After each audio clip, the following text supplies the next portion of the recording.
vamos entender agora os 3 motivos de por que a taxa de juros está subindo, mas a inflação não está cedendo. Primeiro, porque esse processo de elevação da taxa básica de juros e redução da inflação leva um tempo.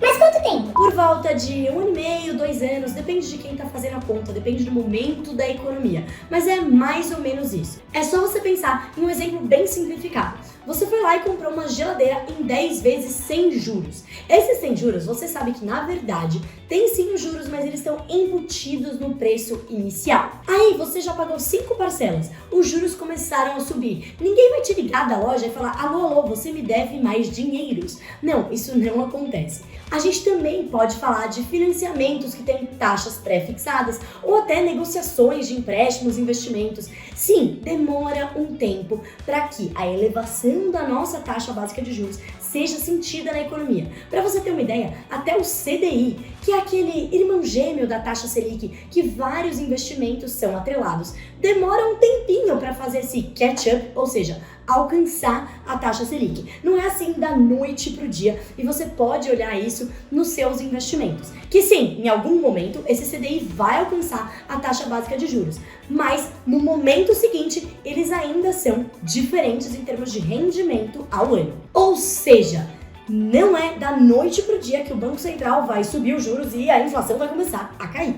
É por isso que no momento que eu gravo esse vídeo aqui em maio de 2022, a nossa economia está provavelmente sentindo aí os impactos de um juros na casa de 4, 5%, que é onde estava a taxa básica de juros lá há um ano atrás. Pois é, bastante diferente daquele quase 13% que a gente está vendo agora, né? É aí que a gente chega no nosso segundo motivo. O Banco Central, ele não sobe os juros hoje, olhando para controlar a inflação hoje. Isso não vai acontecer. Não adianta ele subir os juros de 2% para 25% da noite para o dia. Os preços no dia seguinte não vão começar ali a crescer de uma maneira mais devagar ou mesmo despencar, tendo uma deflação. Isso demora um tempo. E é por isso que a gente vê o Banco Central sempre falando de um tal de horizonte relevante. Ou seja, quem é esse horizonte relevante? É onde ele vai ter um impacto na economia. Por isso, ele está sempre olhando para o ano seguinte, para o ano depois do seguinte,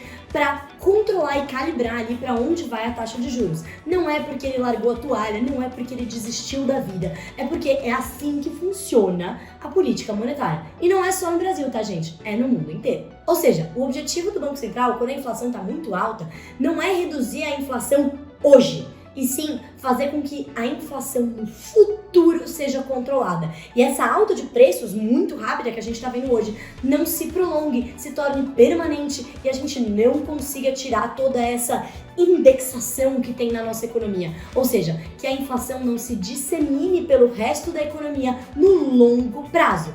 E é por isso que eles sempre estão falando de quê? Das expectativas de inflação. Sim, aonde eu, você e todo mundo achamos que vai estar a inflação amanhã ou depois de amanhã impacta muito o trabalho do Banco Central. Porque se ele não consegue convencer a gente que a inflação vai cair, a gente coloca isso no nosso preço e a inflação efetivamente não cai. Terceiro motivo, e um bem importante por sinal, não é só a taxa de juros que controla a inflação. Tem várias outras coisas que acontecem na economia que impactam a velocidade do aumento dos preços, como, por exemplo, eventos climáticos. A gente sabe que se chove demais ou se chove de menos, isso impacta o preço da nossa energia elétrica aqui no Brasil, porque ela depende muito do que? Da geração hidroelétrica. Ao mesmo tempo, se chove demais, chove de menos, venta demais, sei lá, faz sol demais, isso pode impactar a produção de diversos alimentos, commodities no mundo inteiro, e isso impacta o quê? O preço final daquilo que a gente consome.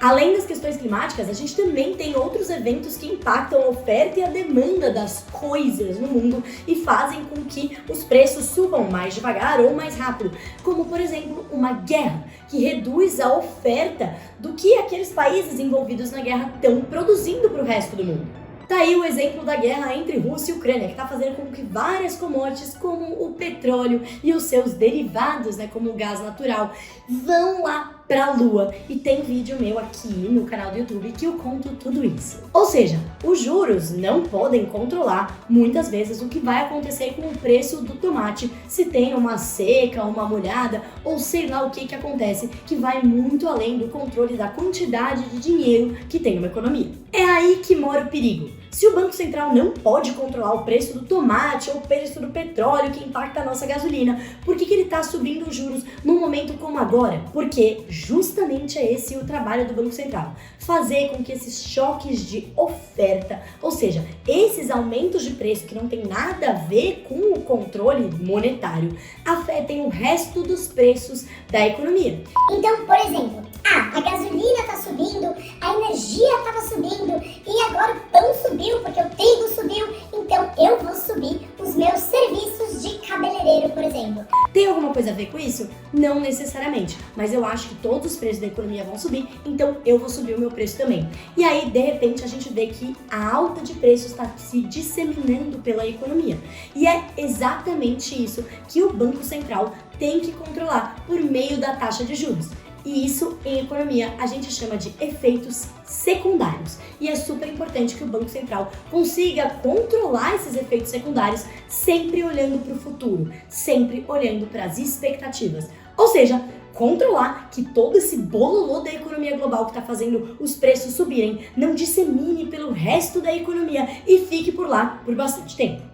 Em resumo, gente, é por isso que quando você ouvir que o Banco Central está subindo a taxa Selic, elevando os juros da economia, você, primeiro, não deve ficar esperando que os preços caiam. E segundo, deve ter paciência para que isso aconteça no longo prazo. E é por isso que a credibilidade do Banco Central é super importante no controle dos preços. E é por isso que nós, economistas, acompanhamos tão de perto tudo o que falam os diretores do Banco Central, as comunicações e tudo que eles passam de recadinhos para nós por aqui. Mas enquanto a gente não consegue prever tudo isso, fica ainda mais importante tentar garantir o seu poder de compra ao longo do tempo. E tem vídeo aqui falando como fazer isso e fica a dica, é por meio de investimentos. Então, vai lá na lista de vídeos, procura esse sobre poder de compra e já aproveita e dá um like nesse vídeo aqui, curte o meu canal e me acompanha aqui todas as quintas-feiras que teremos vídeo novo por aqui. E, gente, não esquece, se vocês têm alguma sugestão de tema, por favor, deixem aqui. É difícil falar de alguma coisa que não seja inflação nos últimos meses.